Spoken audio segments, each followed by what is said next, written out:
Hey, it's day 2.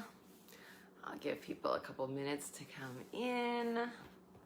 I'm still in Michigan with this mural behind me, which makes it obvious, or my hair is weird. Don't mind me. I'll give people just a minute and we'll kind of dive into today. It won't probably be as long as yesterday's with all the intros and all the things. And I'm curious how everything went yesterday. If people made their list of their asks. I had a lot of conversations about it, but I didn't actually make a proper list. So it's on my list of things to do today. Kind of doing like a family vacation thing this weekend. So I didn't do it, but I'll do it today. So I know I'm terrible asking you guys to do something that I didn't do. It's okay. So everything that is right, wrong, good, fit, fat, pack, health, age, shorts, boys, and beyonds. And I'm curious if anybody did the challenge of writing down their asks or doing a voice record or something. Something I love about doing asks is that it's so, good morning, Yvonne. It's so fun to go back and to look at your asks even like a month later and then even like 6 months later. And so like I don't delete them on my voice record so that I can go back and I know anything I didn't label. Sometimes I'll remember to label them, hey Tia. And I'll like remember to go back and do it. And other times, you know, I'll see them months and months later and I'll re-listen. And it's so fun to be like, wow, like that actualized and that actualized and that actualized. And like, or seeing that like, okay, well, like that's not even on my list of things I'm asking for anymore. And, or something else that's like, it's changed or it's morphed and you ask for new things. But like, it's so much fun just to like actually start to see, because we don't look at like what we have created. And so like, that's actually what I wanted to talk to you guys about today, which I didn't realize I was already sort of starting. I was just talking until people came in. But yeah, I mean, when you have your list of asks and you start to look at all the places that they are showing up, you can have gratitude for you and you can have gratitude for everything that you've created. And then it can be that inspiration to keep asking for more and like, cool, so that showed up, and have gratitude for it, and what else, and what else, and what else, and to always be asking for more. So as people are sort of jumping in, we'll kind of dive in. I want to talk today about your point of view creates your reality. And this is something that we say a lot in Access Consciousness, if this is new to you. And if you missed yesterday, I know I talked a little bit more about sort of the background of various things in Access Consciousness with me. So go back and listen to that. And also the clearing statement that I will be using kind of throughout these. So your point of view creates your reality. And your reality does not create your point of view. And so basically that means, good morning, Marsha. Oh, absolutely. I have so much gratitude for all the things. Absolutely. Thank you, Marsha. So where you have points of view about money, where you have points of view about what can show up, what can't show up, or what it means to have money or what it means to not have money, anywhere that you are creating a point of view, that is the reality that is getting created. So if you go, I don't have any money, that is what gets created. If you have a point of view that you'll never have money because of the way you grew up, who your parents were, what your job says you can have, that all creates your reality. So I was talking a little bit yesterday that the job I had for the last 10 years, I had a point of view that was the only way that money could show up for me. And so that was all that I could see. And it was like I had these blinders on and I couldn't see anything around me because that was the way I had decided that I could make money. And so instead of doing anything to change it, I would say, well, this really sucks because there's no way to make any more money than this. So that was a story. And so anywhere that you're going into story or anywhere you hear yourself say the word because, you're creating that. So I can't do it because that's a story.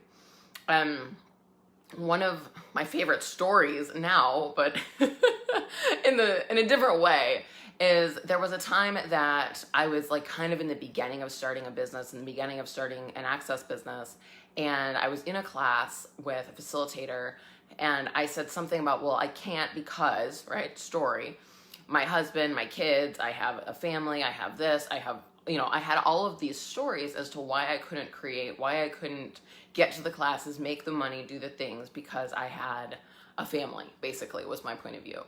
And the facilitator said to me, well, that's just your story. And I was so mad. And I was like, she doesn't understand. She doesn't have a family. She's just like, I had so many points of view about like that comment. And years later, I've told her since, I'm so grateful for that because it facilitated the hell out of me because I spent days mad about it. And then I realized, like, no, that is your story. And if you were willing to destroy and create that story, what else could be created? But it was the point of view that I was functioning from. So what stories are you telling yourself as to why you can't have money or why you shouldn't have money or what it would mean if you had money that you're actually not allowing yourself to have money? So this kind of goes back to that, like, where are you avoiding having money? So I've done classes, like little like short money classes over time. And one of the things I always start those classes with are like, write down all your points of view about money. And so this isn't today's challenge, but it's something to look at is where are all your points of view about money? And you can do this too. This challenge can have a part 1 and 2. Why not? Because we can do whatever the hell we want, right? So if you look at all your points of view about money, what are some of them? What are some of the things you heard your parents say when you were growing up? Did you hear your parents say things like money doesn't grow on trees, or rich people aren't happy? Dr. Dane here talks a lot about how his family growing up told him and, his family that, well, those rich people over there, they might have things, but they're not happy. And he's like, but can we just see? Can we try it and see if we're unhappy? But that was their point of view. So that was how he was raised, that if you were rich, it meant you weren't happy. I think a lot of us have the point of view that rich people are assholes, or that they're greedy, or that they don't care about other people. And so anywhere that we have those points of view about money, we're actually shutting off money from showing up. And so one of the big words, best, greatest tools for anywhere that you have a point of view showing up kind of about anything is the tool of interesting point of view. An interesting point of view, I have this point of view. So if you have something showing up where, you're very aware of this resistance to having money because you don't want to be like that asshole rich person, you think you see on the news, whatever, then interesting point of view, I have this point of view. Interesting point of view, I have this point of view. Interesting point of view, I have this point of view.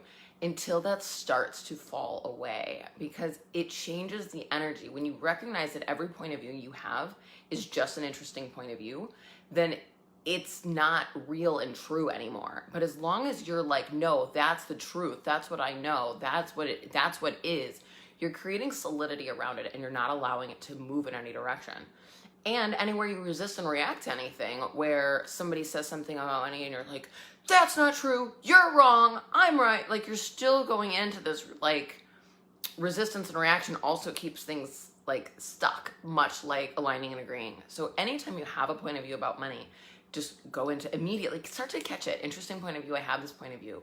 And listen to the people in your world, listen to people talk, and you'll start to hear all the points of view people have about money.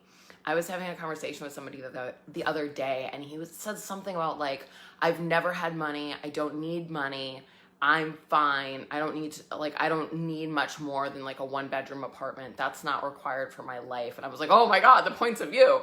And so, but it was like, people have told themselves these stories as to justify their reasons for not choosing greater.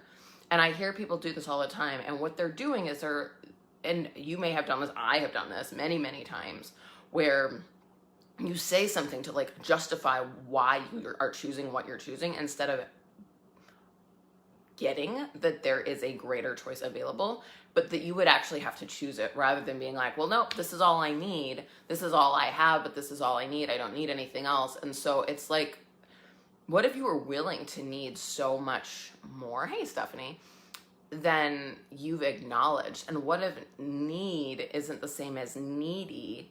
A neediness is that space of like, but I don't have anything and I need more, and like, well, I don't have any money, and like the woe is me kind of thing is different than the need and tug of like, hey, I'd really like to have, an extra $1,000 a month so I could do this thing every month. Or, I'd really like to have a cleaning lady. That was something I had been asking for, was to have somebody to come clean my house once a month.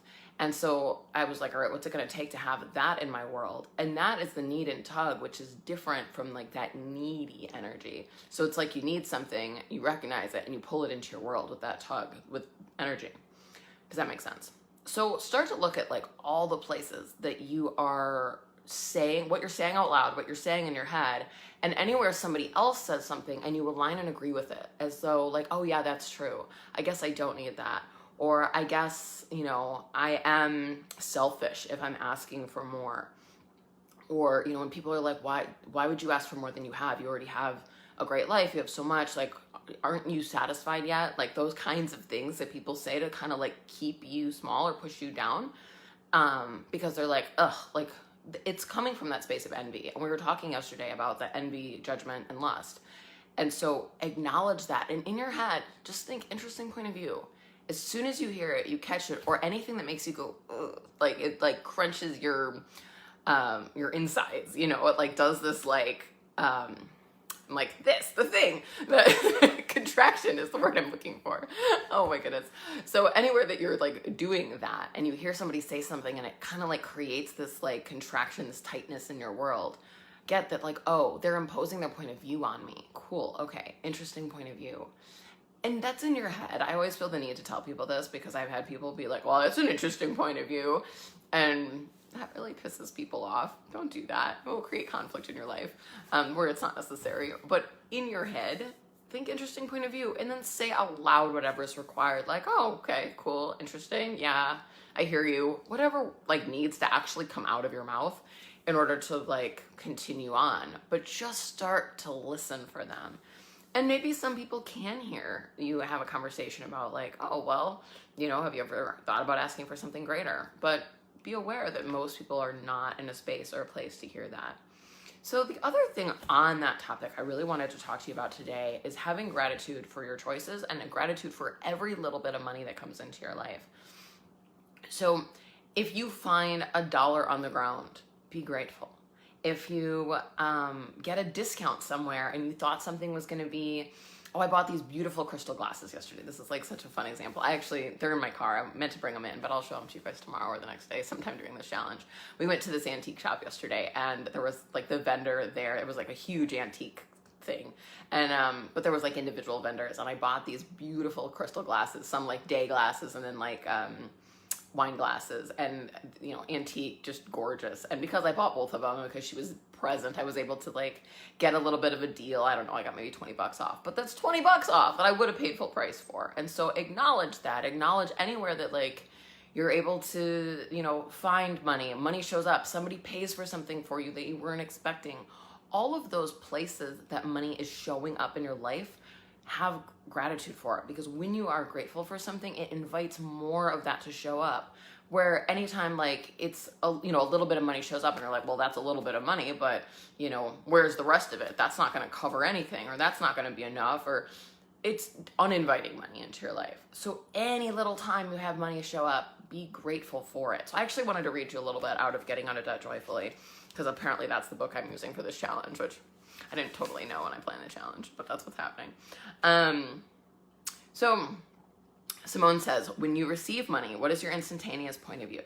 Are you grateful for every dollar, every cent that comes into your life? Or do you tend to think, that's not much, it will cover this bill, I wish I had more? What if whenever money came in and whenever money went out, you were grateful to you for creating it, to the money for showing up, and to what you could spend it on? What would it be like if you truly had more gratitude with money? What if, for any money that comes in, you practice saying, thank you, I'm so glad this showed up. Can I have more, please? And what if, for any money you spent and for every bill you paid, you were both grateful and willing to ask for more? Great, I'm so glad I have electricity for another month. And what would it take for this money to come back to me times 10? When you don't acknowledge and you have gratitude for the money that comes in and goes out of your life, you are really refusing to acknowledge and have gratitude for you. What if you would start acknowledging yourself for what you have created, what you have done, rather than focus on what you do not have? When you put your attention on what is working in your life, you can create more of it, and it will start showing up in more places. But if you put your attention on what you see as lacking, you will only see lack, and the scarcity will grow. You have to have gratitude for everything you create, the good, the bad, and the ugly. That means you never go to conclusion, no matter what shows up. How many choices have you judged because you decided you lost money or made the wrong choice? How do you know that choice wasn't the exact thing that will allow you to create something even greater in your future? If you judge it, it won't be able to see the gift of your choice. You will not allow yourself to receive the possibilities that are now available because of it. If you have gratitude, you get to have a totally different reality. Cool. So that is your challenge for today, is to start noticing, even just today, because we're doing this day by day, but to start doing it all the time.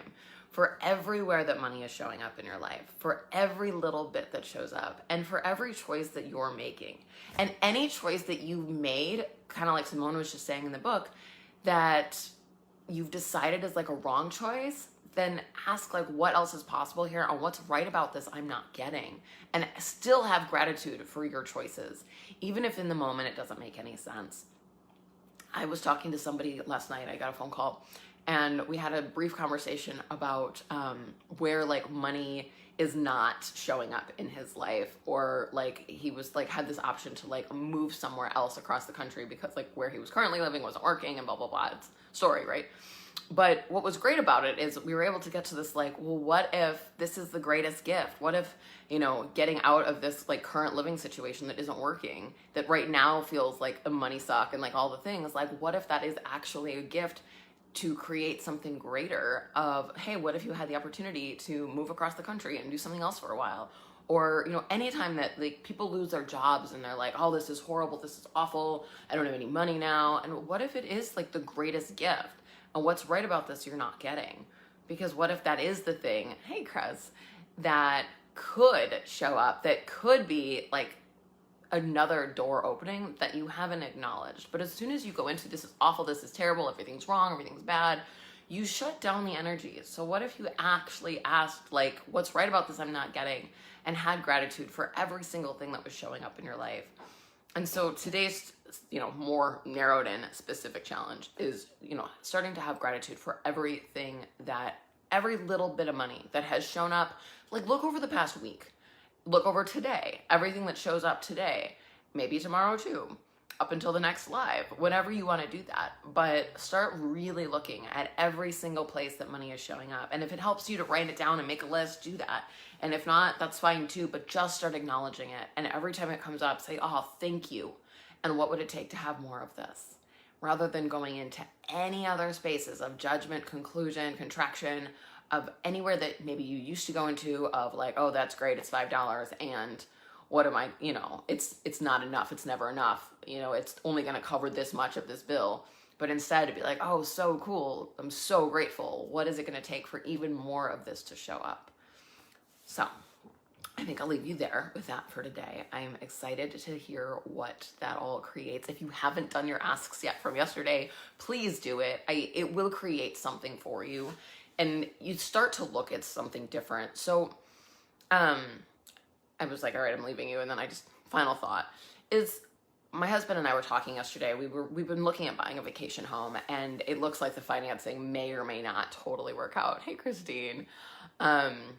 And we're kind of looking at like, is now really the time? And I'm not sure that we've come to any like answers with that yet, but we started looking at like, okay, like what are the infinite possibilities of actually having more money in our world so that something like that isn't anything but ease.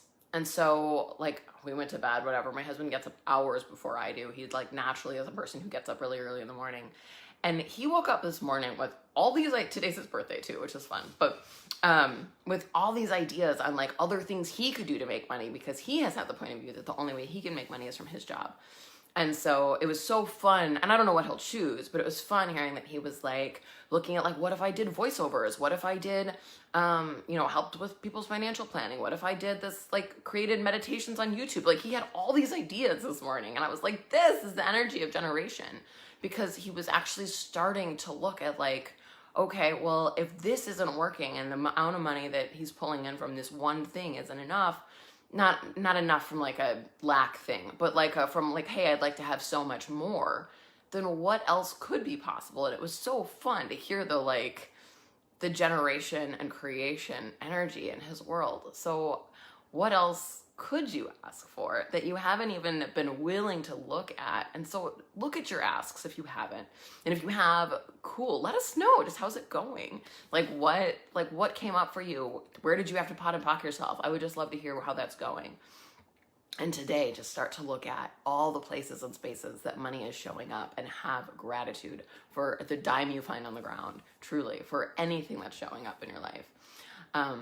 My kids yesterday, I don't know, all the days here are kind of blurred together, but they got a little, like they went to a crystal shop and they got like a little extra crystal. Like the guy, you know, was like, oh, you guys are cute. Here's like a little extra, I don't know what it was, little quartz crystal. And they were like, oh, we got this for free. How cool is that? Well, like, and they were so excited. That's one of those spaces that most of us wouldn't even think of, would blow off, whatever. But they were so excited that they got something essentially for free that like the guy gifted them after like they purchased their little crystal things they bought. So just all of those things, notice them, be aware of them, and have gratitude, and invite so much more money into your life by doing that. So I will leave you with that. I will see you guys tomorrow, same time, and I hope you have an amazing day. Bye.